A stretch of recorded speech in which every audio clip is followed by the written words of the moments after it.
Good day, and welcome to AI Podcast at digitVIEW. Whether you're a business leader, technologist, or simply curious about what's next, we explore how artificial intelligence is transforming the way we work, create, and make decisions.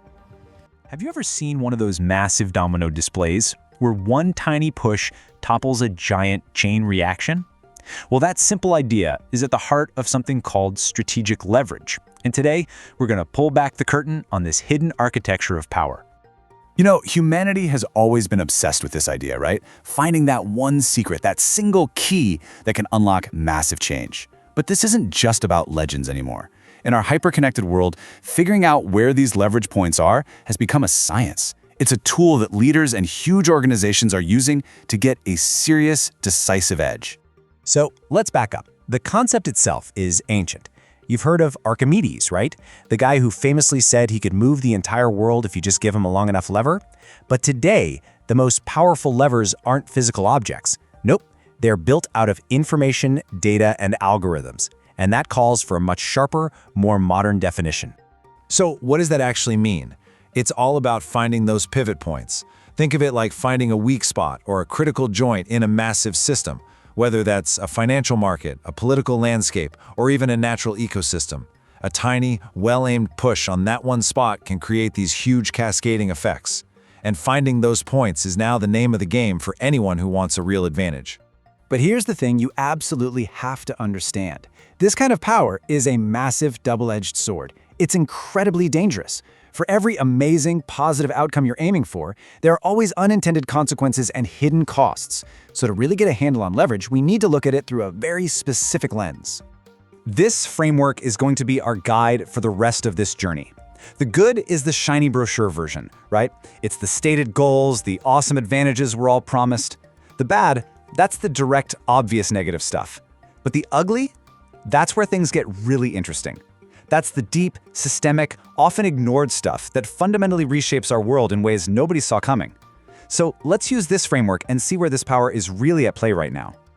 Okay, let's kick things off with one of the biggest transformations happening right now, the way our governments and economies are being totally rewired by digital systems. This is where you can see some of the clearest examples of leverage in action. This is a perfect illustration of the good. I mean, look at these numbers.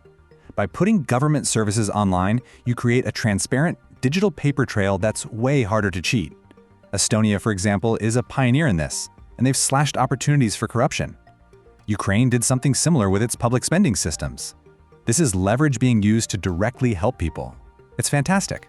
But that exact same digital system creates a massive financial incentive. The market for digital identity is set to be worth a staggering $133 billion.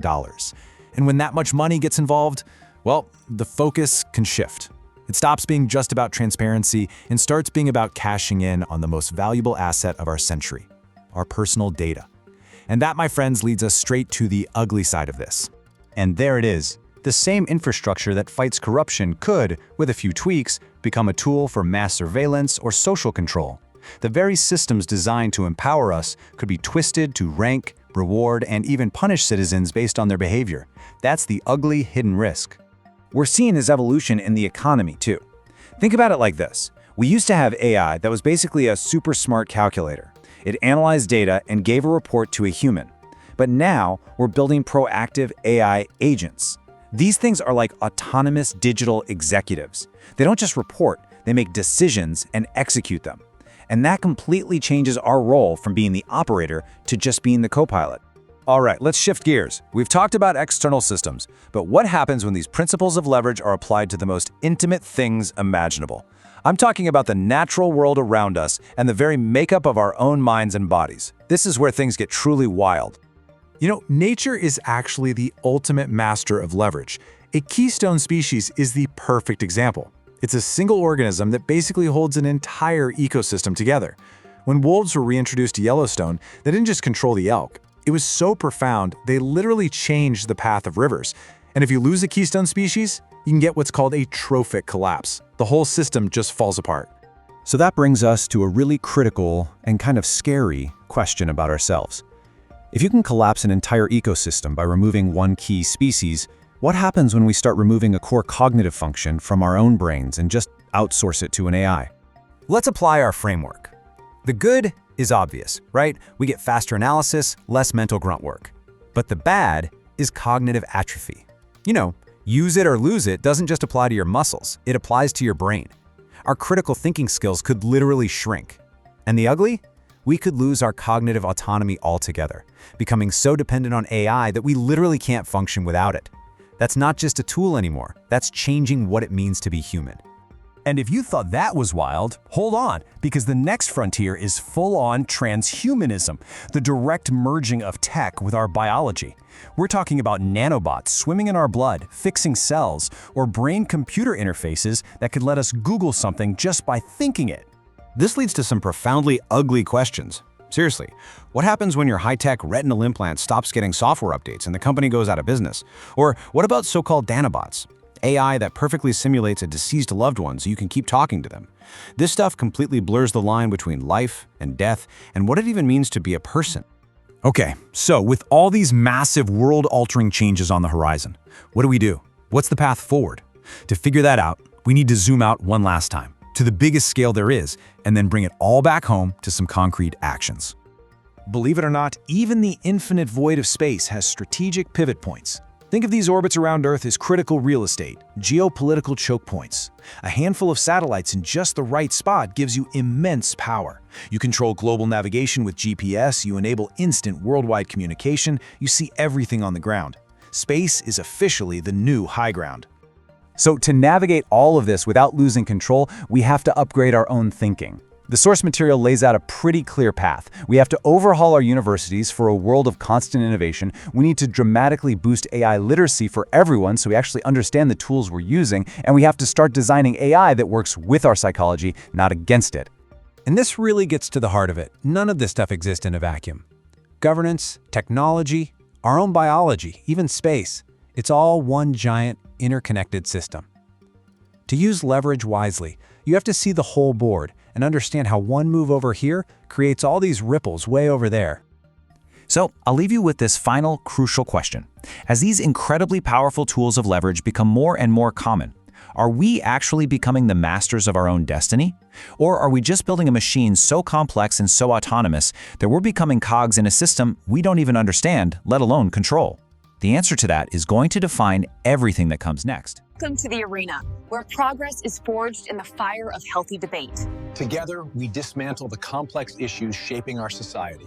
Imagine a military commander looking at a screen authorizing a drone strike. For decades, we believed the human was entirely in control of that moment. Right. The human is the ultimate decision maker. Exactly. But what if the AI operating the radar decided which targets the commander was even allowed to see in the first place? I mean, we think we are just using these systems as tools, but today we are debating whether the tool is actually domesticating us. Yeah, it's a terrifying thought, because when we historically think of the concept of leverage, we usually picture the mechanical. We imagine Archimedes standing there, claiming that with a lever long enough and a fulcrum to place it on, he could move the world. Right, the classic physical lever. Or we picture the architectural keystone holding up a massive stone arch. It's a tangible physical principle, right? The capacity to apply a targeted intervention at a highly specific node, which then produces this completely disproportionate impact across a broader environment. But today, that physical lever has just vanished into the ether. Modern strategic leverage has evolved. It's now an informational and algorithmic phenomenon. And we are exploring how this new form of leverage acts as a systemic pivot point across biological, technological, and honestly, even cosmic domains. And we are grounding this entire discussion in the source material's good, bad, and ugly framework of leverage. Because the moment you identify a systemic pivot point, you aren't just looking at the positive advantages. No, you definitely can't. You have to account for the negative losses and, crucially, the unintended consequences. That's the ugly part that usually completely escapes human attention, until it is far too late. Which brings us directly to the central question of our discussion today. Is the pursuit of algorithmic and technological strategic leverage an evolutionary imperative that ensures human survival and progress, or does it inherently create unmanageable systemic vulnerabilities, what evolutionary biologists call evolutionary traps, that actually strip humanity of its agency and stability? That's the core of it. Yeah. I represent the perspective that strategic leverage is a necessary evolutionary adaptation and really a fundamental requirement for survival in an increasingly interdependent world. And I represent the perspective that appropriating this massive systemic leverage inherently creates catastrophic vulnerabilities. It compresses human agency and builds evolutionary traps from which we just may not be able to escape. So to start, when I look at the pursuit of leverage today, I don't just see, a corporate exercise in operational efficiency or a government trying to save a few dollars. What do you see it as? I see it a scientific necessity. We exist in a landscape defined by rapid technological acceleration and just overwhelming data. If we don't find these pivot points, we simply cannot manage the complexity of the systems we have built. But the complexity is the problem. Well, look at the good side of the framework, specifically in how we're reshaping the corruption equation through digital government. When you reduce unchecked human discretion and replace it with transparent data systems, the results are just staggering. Estonia saw a 39% reduction in corruption just by maturing their digital ecosystem and open data frameworks. Wow. Yeah, and Mexico estimated that the cost of bureaucratic red tape was 3.4% of their GDP. By automating those administrative nodes, you secure immense economic leverage. But at what costs to the individual, right? Well, it goes beyond just economics. We are shifting from reactive tools to proactive AI agents, fundamentally increasing our decision velocity. And physically, through transhumanism, things like nanobots and brain-computer interfaces, we are building biological resilience. To me, this is how humanity actively participates in what the materialists call the evolution of existence. We are securing our future by engineering better levers. The problem with that view is that whenever we pull that lever, we are blinding ourselves to the bad and the ugly dimensions of that exact same framework. How so? Well, humans are what biologists call niche constructors. Think of a beaver building a dam. We modify our environment to alter the selective pressures placed upon us. But right now, we are building technological environments that cause highly unequal improvement. We're securing short-term efficiency while threatening the adaptability of future generations. You mentioned digital government, but look at the $133 billion digital identity wars projected by 2030. You see that as a risk? An immense one. The question of who controls personal data is central. The grave risk is that these digital IDs devolve into pervasive social scoring or surveillance systems. In the economic realm, deploying autonomous AI agents invites the risk of algorithmic collusion, where trading bots evolve coordinated behaviors to fix prices that entirely escape the foresight of their human designers. And regarding our cognitive evolution, our reliance on these systems is causing severe cognitive atrophy.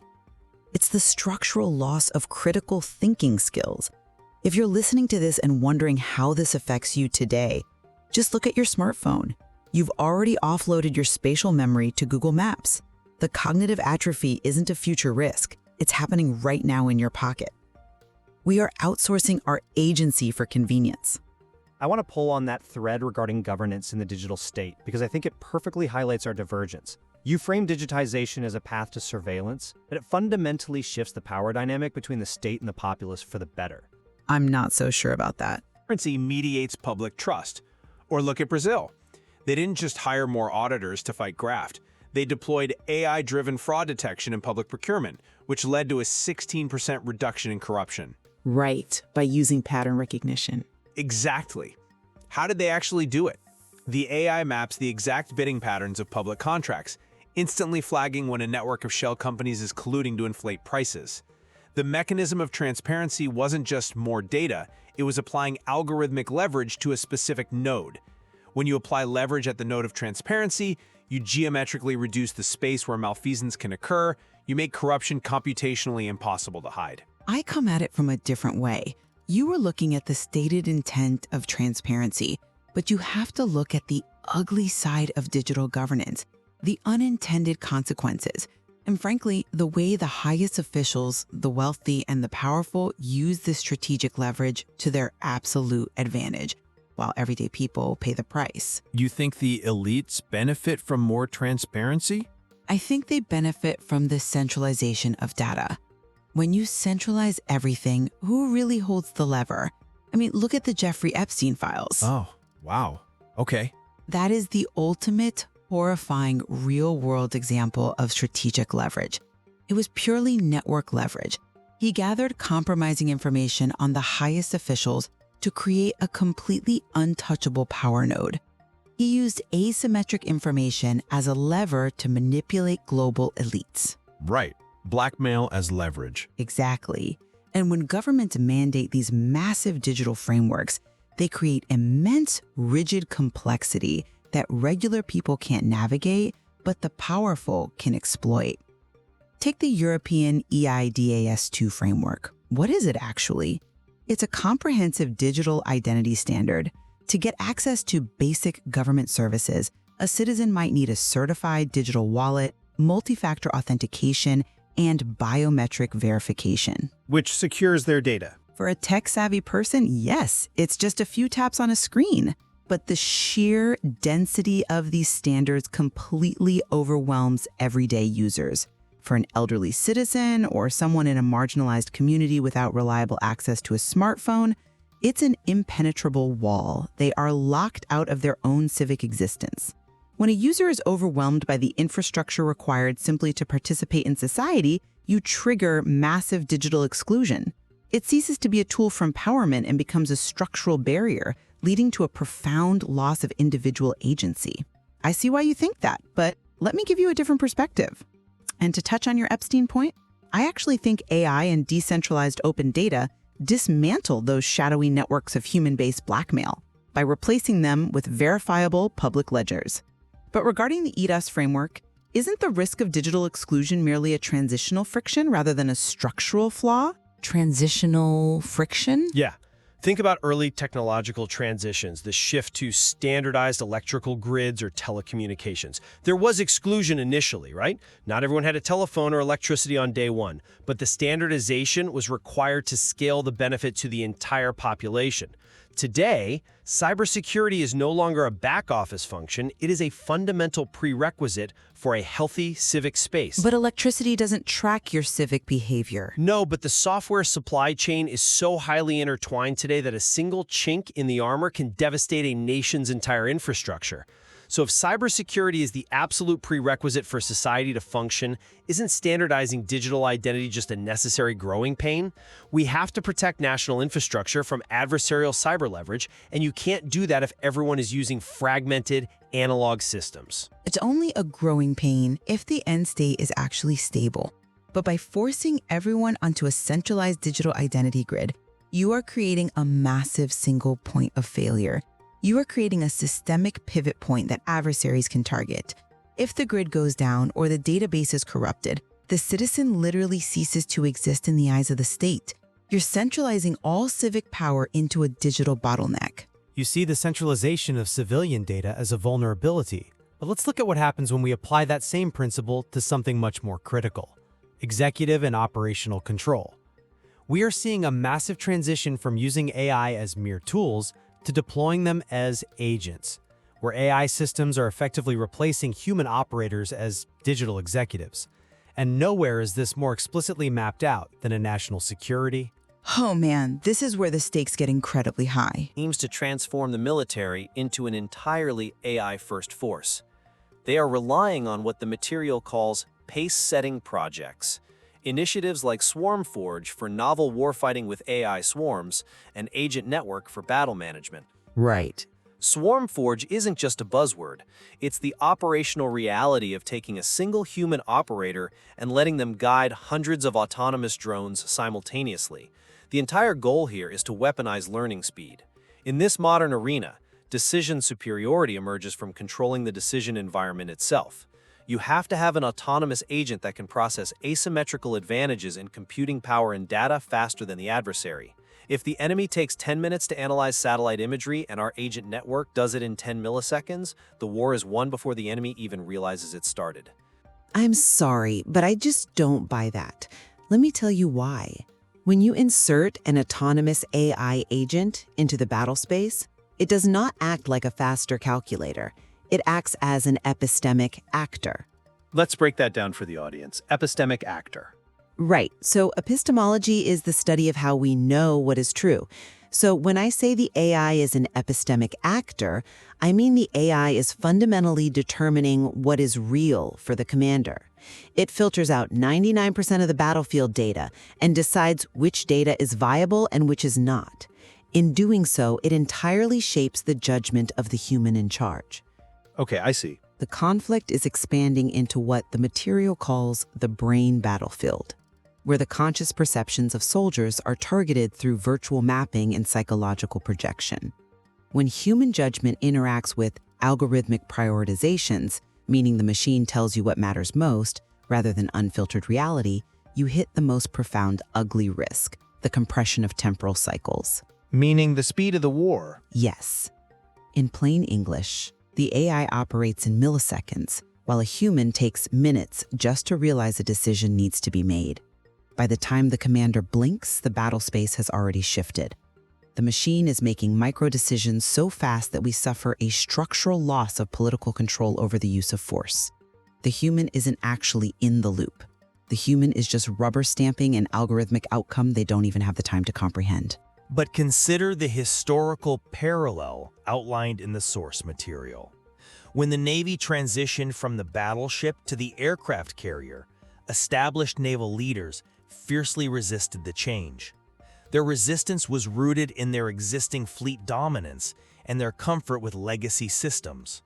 Aren't your concerns about losing political control in what we now call intelligence-ized warfare just the modern equivalent of legacy bureaucratic structures resisting an inevitable AI-first doctrine? That's completely different. Is it? Whenever we accelerate decision velocity, the old guard always claims we are losing control. But in reality, we are just operating at a new, necessary speed. The aircraft carrier wasn't a loss of control. It was a longer lever. An aircraft carrier is just a vote. It doesn't decide on its own what constitutes a target based on opaque neural weights. It doesn't interpret the rules of engagement. The difference here is autonomy and epistemology. This new technology isn't just a new vehicle, it is an entirely new mind. And that connects directly to the most intimate domain of all. We aren't just automating military and economic decisions, we are automating human cognition. Are we evolving or are we degrading? We are evolving, without question. The material actively champions the human-AI collaboration model. The explicit suggestion is to treat AI as an owl on the shoulder, right? A collaborative entity that complements human reasoning and drastically reduces our cognitive load for complex tasks. But it doesn't stop at external software. Right. The biological side. This extends physically into transhumanism. We are using algorithmic leverage to decipher the incredibly complex genetic webs that influence age-related diseases, paving the way for true cellular rejuvenation. We are developing brain-computer interfaces, or BCIs, to treat severe neurological diseases, and, potentially, to allow us to search the collective knowledge of the web just by thinking about it. This is positive biological leverage. We are expanding the health span of the elderly and moving toward a new, integrated evolutionary state. That's a compelling argument, but have you considered the systemic biological risks of this deep technological dependency? Let's look at the ugly reality of biology. When humans offload their memory and decision-making to AI, empirical research shows a negative correlation with critical thinking abilities, particularly in younger demographics. We are seeing widespread cognitive atrophy. We're also seeing anthropomorphization, where people project human traits onto language models, leading to parasocial attachments and AI-induced delusional thinking. And physically, what happens with technological obsolescence? You mean when the hardware degrades? I mean, what happens when the corporation that manufactures your retinal implant decides that your hardware is no longer supported by their latest software update? You literally go blind because a company updated its terms of service. That is a dark scenario. But it's real. Think about ecological leverage. In nature, we have the concept of trophic energy. the flow of energy from plants to herbivores to predators. When you remove a keystone species from an ecosystem, like the gray wolf in Yellowstone or the sea otter in the kelp forests, you trigger what's called a trophic collapse. The entire ecosystem unravels because one node was removed. Humans, right now, are appropriating a disproportionately massive share of the planet's trophic energy, electricity, rare earth metals, computational power, to sustain these AI models. Okay, but by overextending our technological reach into our own biology, we are mimicking that ecosystem drain. We are threatening interspecies justice and building an evolutionary trap. We are creating a hyper-fragile system entirely dependent on constant, uninterrupted technological upkeep. If the power grid blinks, our biology fails. That's an interesting point, though I would frame it differently. Human knowledge is an expanding, living system. It constantly revises itself. If we accept that a major evolutionary transition is currently underway, we might actually be looking at the emergence of a joint evolutionary individual. What does that mean in practice? Think about how mitochondria merged with early cells to create complex life. In this new merger, humans provide the reproduction, the maintenance, and the raw biological energy, while the AI serves as the informational hub, the nervous system essentially. Natural selection may actually favor those who can effectively interface with these systems. So my philosophical challenge to you is this. If our current planetary environment is defined by systemic interdependence and massive, unmanageable complexity, isn't this merger exactly the niche construction required to save our ecosystem, rather than an evolutionary trap? We need that advanced informational hub to manage global climate policy, optimize resource distribution, and preserve biological networks. We can't do it with our legacy brains alone. But a merger implies a partnership of equals. If the AI becomes the informational hub and it is directing the cognitive and strategic choices of the species, humans become the equivalent of the gut microbiome. Oh, come on. Seriously, we provide the raw energy to keep the host alive, but we no longer steer the ship. You are describing a scenario where humans lose their cognitive autonomy entirely. That isn't successful niche construction. That is domestication by our own tools. Well, as we draw this debate to a close, we need to summarize where we stand on this framework. From my perspective, strategic leverage, whether we are talking about AI agents acting as digital executives in the military, open data systems providing algorithmic transparency in government, or even understanding the cosmic choke points in low Earth orbit, is the crucial tool of our era. It is how we manage overwhelming complexity. We have to identify and pull these systemic pivot points to create a future of prosperity, biological resilience, and a deeper universal purpose. And my stance remains that while the mechanical leverage of the past built our physical world, this new algorithmic leverage threatens to unravel our systemic stability. Appropriating massive trophic energy and engaging in wholesale cognitive outsourcing threatens interspecies justice. It creates fragile, hyper-optimized systems that are incredibly prone to collapse, leaving future generations stranded in evolutionary traps where they lack the agency to survive without the machine.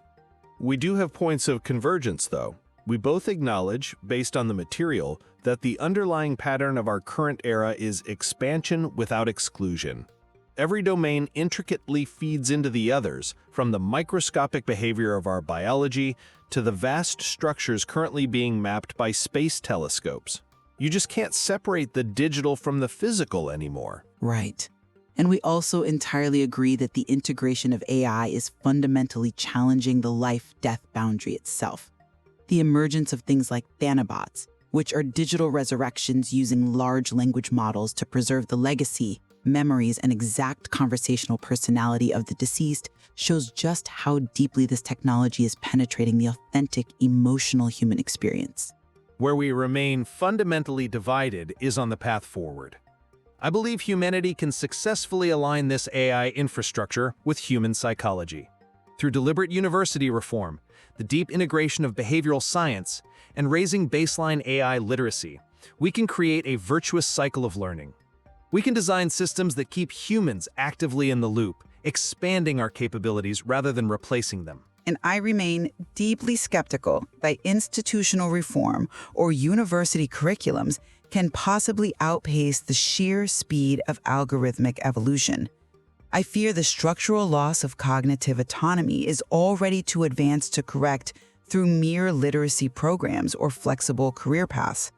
Once you offload the mind, it is very difficult to get it back.